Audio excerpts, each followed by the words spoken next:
Hello, everyone. This is Lisa from Power Wheelchairs for Success.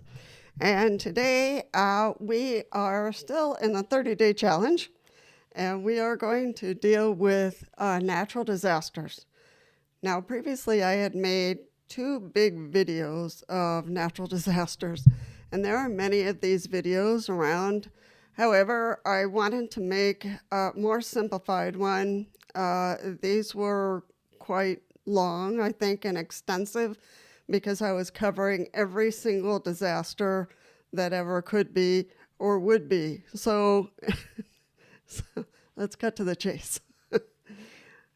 It just depends on what part of the world you live. I have people from Germany and Australia and United Kingdom coming on here on on my channel, which is great. I want to welcome everyone and anyone who comes to the channel to look for information that is needed. So welcome to everyone. And you who are new, who might have a wheelchair, might not have a wheelchair, maybe you have a friend or a neighbor or a family member who has a wheelchair. So stay on, check us out. But truly, for natural disasters, it just got me thinking, the fires in Europe, the fires in California, earthquakes, the floods in Kentucky, and here we are. I can't even put myself in these people's shoes. First of all, because I can't walk, and many of them can. But what would happen to me? If a natural disaster came and went, where would I be? What would happen to me? What choices would I make? So this is important to really sit down and think about it because we just don't know. We really don't know. And the best that we can do is to be as prepared as possible. I live in a private facility, and I asked one day, I said, how am I supposed to deal with a fire, or how would I deal with a flood that we'd have to get out of the house? And, what can I be on first floor? No, you have to stay on second floor. So what's the answer? So, don't worry, the fire department's going to come and take you down the stairs. I'm like, okay, and what about my wheelchair? So I had all these questions in my mind, but the best thing is to be as prepared as you can.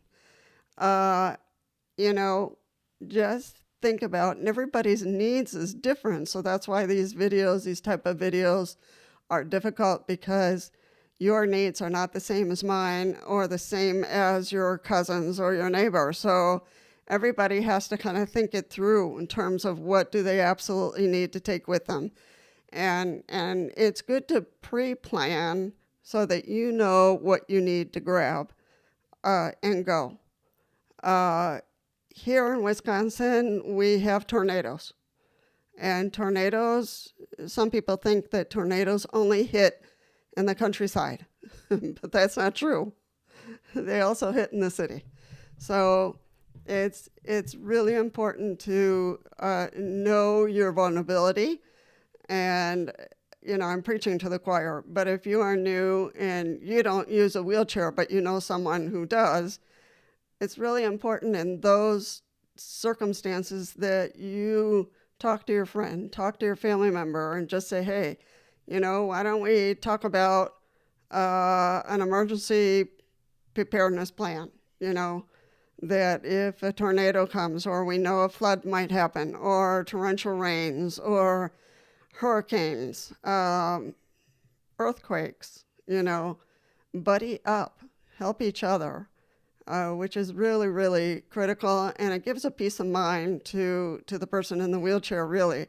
I know here I have a lot of support, and I know people will come to my aid, plus the fire department if they get here.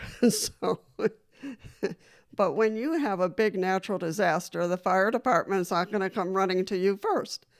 And that's the thing. There are some things that we have to do ourselves in order to get to safety.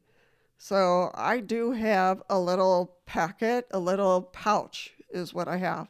So in my pouch, I'm deaf, I use cochlear implants, and if I don't have that, then I'm going to have big issues communicating during this big disaster, whatever it might be. So I have my pouch, and there's plenty of room in this pouch, so I can throw my meds in there and run for it. So, or wheel for it, I don't know, roll for it. But truly, I think it is worth thinking about the how to. How will I handle a natural disaster? Whether it's a tornado, whether it might be a flood, where will I go? Who are my emergency contacts? Who is my support? So run this through your head. I know that we think, oh, it's not going to happen to me. It just happens to those people out there. And nope, it can happen to any one of us. I never thought in Kentucky and that area that it would flood. And they didn't think about that either, but it happened. So I think it's worth considering, how you would handle your situation if there were a fire, a flood, an earthquake, a volcano that exploded near you, whatever it might be. So, make a list. Start by making a list. Get a little pouch or a little backpack that you can put some absolute necessities for you. Water and medications, a tiny first aid kit. I have one. I have a tiny first aid kit that should be in that pouch that I'm talking about now. And it's kind of like a keychain type size. So it's about this big. And I can throw it into the pouch real easy along with my meds. So I have a plan in my head if I needed to abandon the building for whatever reason. So try it. Make a list. Get a small backpack or a little pouch like I have, and have it, where it's reachable, where it's accessible, that you don't have to go looking for it, that you don't have to go in the closet. It's just right there next to you in your drawer, and you can hop into your wheelchair and just go.